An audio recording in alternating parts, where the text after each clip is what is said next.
How's it going, everybody? Moon Dust here. Happy Martin Luther King Day. We have some early games at 12 that starts at 12:30 Eastern. So if you're on the West Coast and you like to sleep in, remember to set your lineup the day before. But it's probably already too late by the time if you listen to this. Um, yeah, let's talk about the games happened yesterday though. Quickly, we only have four games. The first game is the Phoenix Suns beat the Detroit Pistons. This was also an early game at 1 p.m. Eastern. Phoenix Suns been getting a lot of early. I remember a couple weeks ago they also had an early game versus the Celtics. Those early games, especially for the away team, they are really never good. But they got the win, easy win this time. Mikhail Bridges had 10 points, 4 assists. He's been getting the minute, he's been getting the minutes for the past 2 years. Has every opportunity to put up some nice numbers. Hasn't been the case, really. On the season, let's check out where he is. 75th ranked player somehow, right? 12 points, 1.5 threes. Well, still average a respectable 1.2 steals on the season. So, but only zero point 0.4 blocks. Realistically, I expect him to be like 1.5 steals and 0.7, 0.8 blocks. That type of player and with really great efficiency everywhere else, which he's doing this year. 51% from the field, 85% from the free throw line, even though he only goes there 1.2 times, and turning the ball over 0.9. So I'm thinking his best category is actually the turnovers. Yep. So when that happens, you gotta have an efficient team with him, right? Otherwise, he's probably way worse than like a Kevin Porter Jr. It really depends. If you got an efficient team, really try to if you got an inefficient team, really try to sell him to somebody else. Jay Crowder played just 27 minutes. The starters' minutes are all pretty low. You really don't need to play them in the fourth quarter. He continues to be a streamer. Grab 11 rebounds. DeAndre Ayton, what's up with this guy again? Exit the game with a right. Well, he sprained his ankle. It looks like had an ankle issue, so he might be out for a week. And we can continue to stream JaVale McGee, right? In 15 minutes, 9 for 10, 20 points, or Jalen Smith.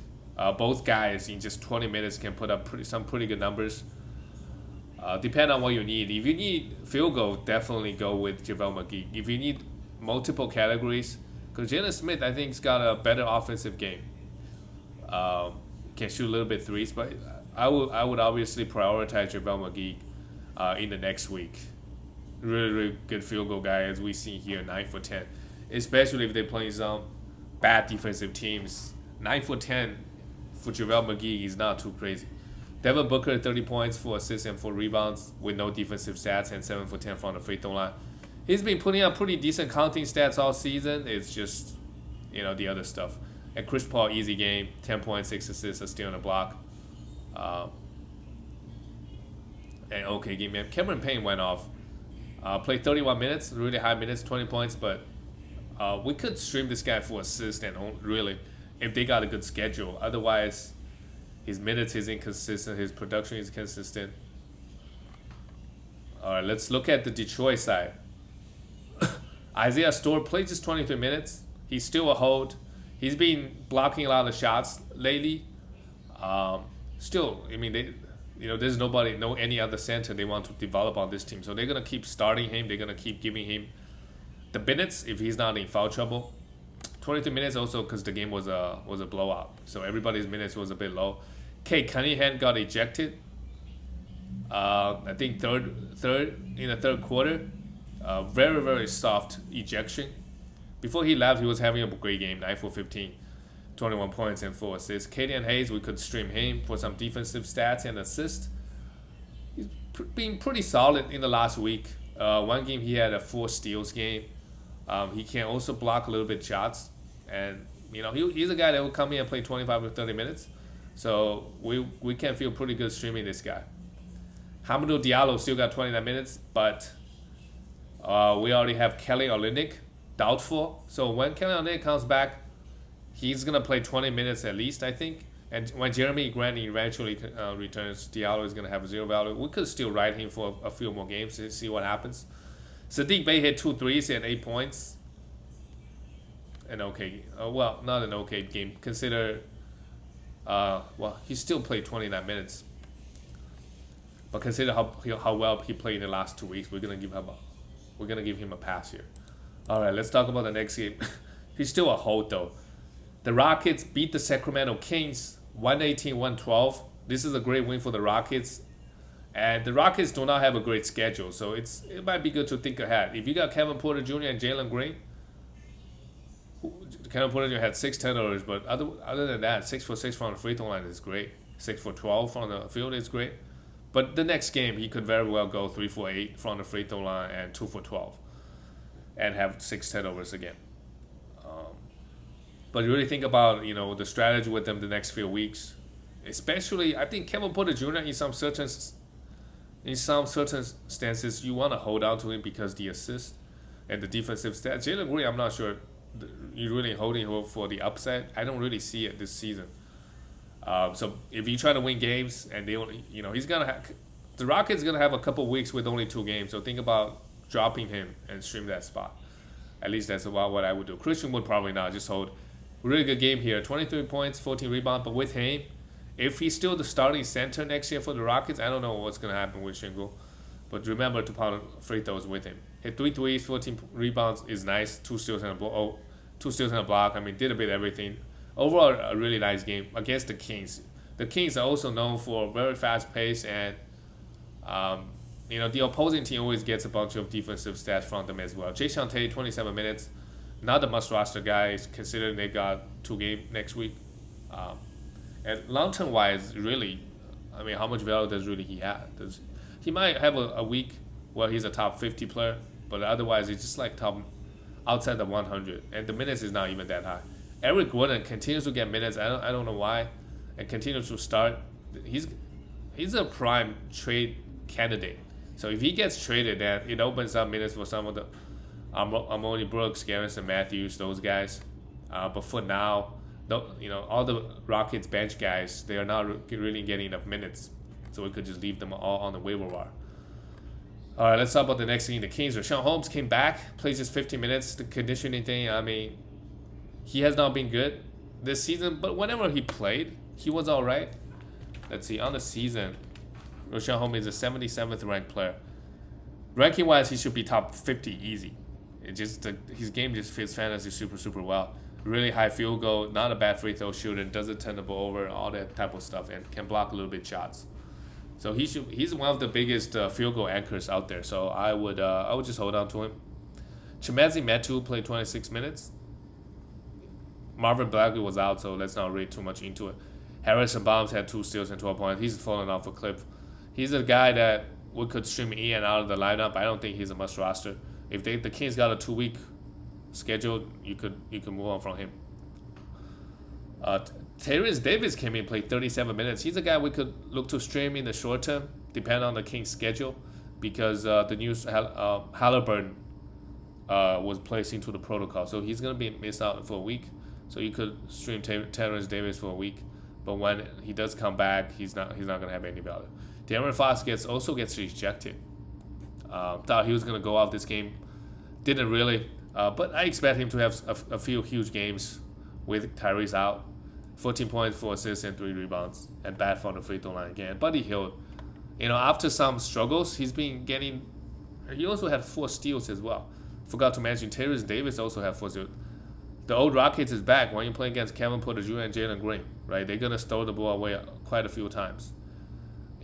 Buddy Hield collected 4 of them, 27 points, 5 threes, really good stuff. I thought he was close to droppable, but then he came back, started playing close to 30 minutes, and putting up pretty good lines in the last week. After this 4 steals game, I think he's 41st ranked player, not bad. So just hold on to him. Still find a way to, the coach still finds a way to get him 30 minutes, so that's great. All right, let's go to the next game. The Warriors, well, they did not have Curry, they did not have Draymond Green. I don't know what's going on with Draymond. The news came out that he's gonna miss another 2 weeks.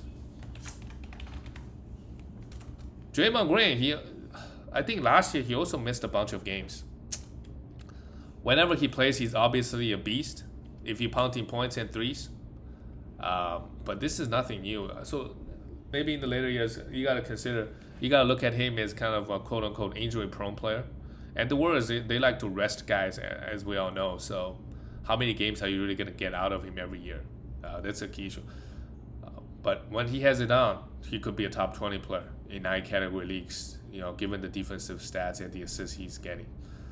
So this game, with him out, we could continue to stream Otto Porter Jr.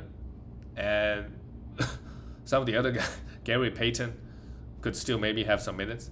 Andrew Wiggins this game had, they all got destroyed. The Warriors, nobody really played well. Andrew Wiggins had 12 points, 2 threes, and a block. Otto Porter Jr., we could continue to stream him. Kevon Looney, 12 rebounds is not bad, and a steal. But usually he's not really fantasy relevant, given the fact that Warriors had like 4 games last week. So he would have been a good stream for some rebounds and for some field goals as well. He's not a big shot blocker, and his minutes is inconsistent. So he's really not. Most times he doesn't really have a lot of appeal to stream. Klay Thompson, the minutes is up 3 minutes. He was under 20 minutes his first few games. This game played 22 and a half. It was a blowout, so otherwise maybe he could have gotten 25, 26, I don't know. He took 14 shots, that's great, hit 3 threes and a steal. But Klay Thompson is not the guy that we want to go out and there buy him, right? He's not the guy. His best category is threes, but you can find those guys all over the waiver wire, and he's not even ranked, obviously, in those 20 minutes. I would, to be honest, try to sell him, and once the playoff comes around, you got to do what you got to do. If he's missing games, you just got to drop him, right? To be honest, if nobody wants him, I would just drop him now. It really has very, very little value. Jordan Poole hit 3 threes, 20 points. Okay, 7 for 7 from the free throw line is really nice. But the thing with him is, with everybody in, he's been playing 25 minutes. Is that going to change? I think there's a possibility, but we don't know. For now, if Curry's out, or this week people have been coming in and out of the lineup, so he's putting up okay lines. So I would just hold. I would just hold for like a week and see where things go. But if there's a hot waiver out there and he's your worst player, right, I guess it's okay to move on from him. For the Timberwolves, Anthony Edwards, it's an easy win for the Wolves, so nobody really played over 30 minutes. Anthony Edwards, a steal and a block, 2 threes, 9 points, below average game. Same thing with Vanderbilt. Well, 5 for 5 from the field is nice. 6 rebounds and a block. Karl Anthony Towns, easy game for him. 11 rebounds, 26 points, and 2 blocks. D'Lo, 12 assists, 2 steals. Well, played just 22 minutes. D'Lo has been,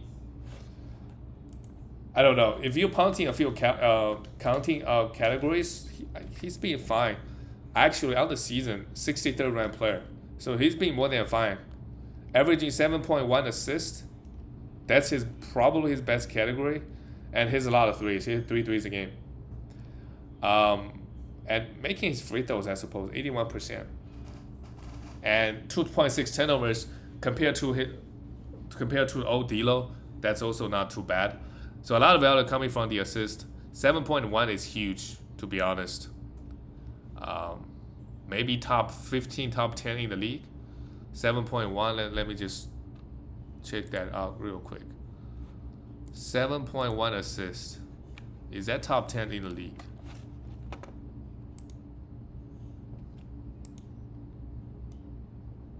Yeah, 12th ranked.